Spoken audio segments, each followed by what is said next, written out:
This is about food and fuel and sustainability and, improving everything if we can. And I think we've got the solutions to do it, and now we're just trying to figure out how to do it ourselves and then to show others how to do it and help people understand that there's a different way to get this done. And I think what we need is actually a lot of different solutions. I think we need a lot of different options, whether it's from feedstocks or from materials.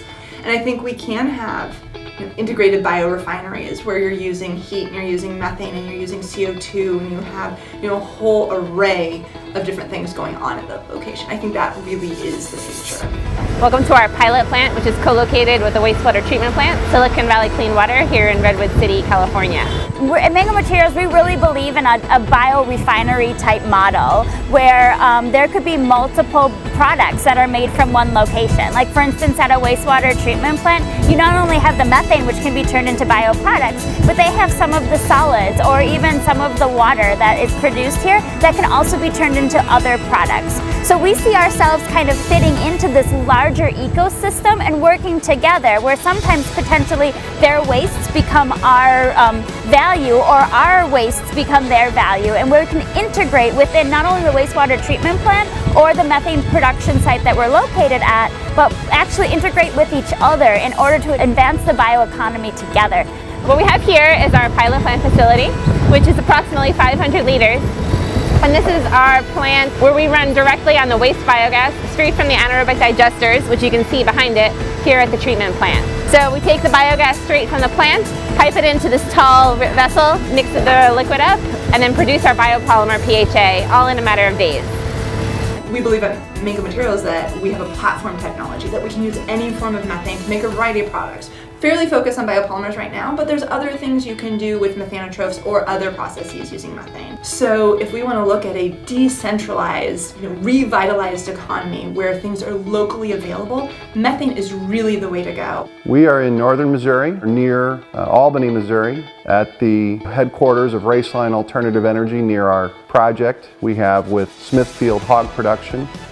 These are feeding operations that use anaerobic lagoons to receive and handle waste from the operations.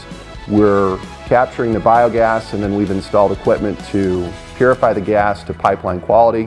What's more interesting for our project is using that as compressed natural gas, which then qualifies as cellulosic biofuel. The larger picture for us is coming up with project solutions that not only look at how can we convert these waste streams into energy, but also how can we improve the sustainability of the overall farming operation. We're thinking about how do we provide a solution that average size farmer could adopt. We're looking for solutions that are small scale, they're modular in that they can be fabricated in a facility, in a shop setting. And then how can we look at the use of their land and their integrated landscape in terms of being able to produce a biomass that could be used to produce additional energy, but also that provides habitat for wildlife and for pollinators and for general ecological services.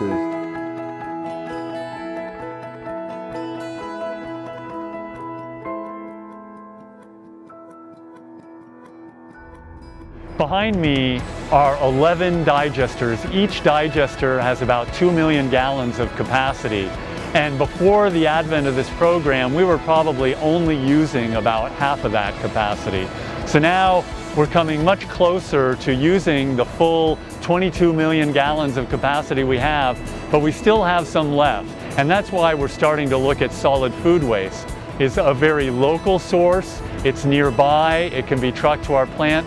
The waste that we get is, by definition, really heterogeneous. So we're talking about, for example, the waste products from restaurants. So it's a combination of the vegetable stalks and stems that they cut off before they deliver it to your plate. So all the behind the kitchen materials that become waste, as well as the post-consumer waste. You're scraping your plate off at the end of your meal. There's a lot of food that we don't consume that gets put into the garbage bin. And so what we're trying to do is take that wide variety of really heterogeneous waste and turn it into a homogeneous feedstock for a digester. The challenge is that while we had plenty of digester capacity, we were producing more biogas than we could actually use in our electrical generation facility.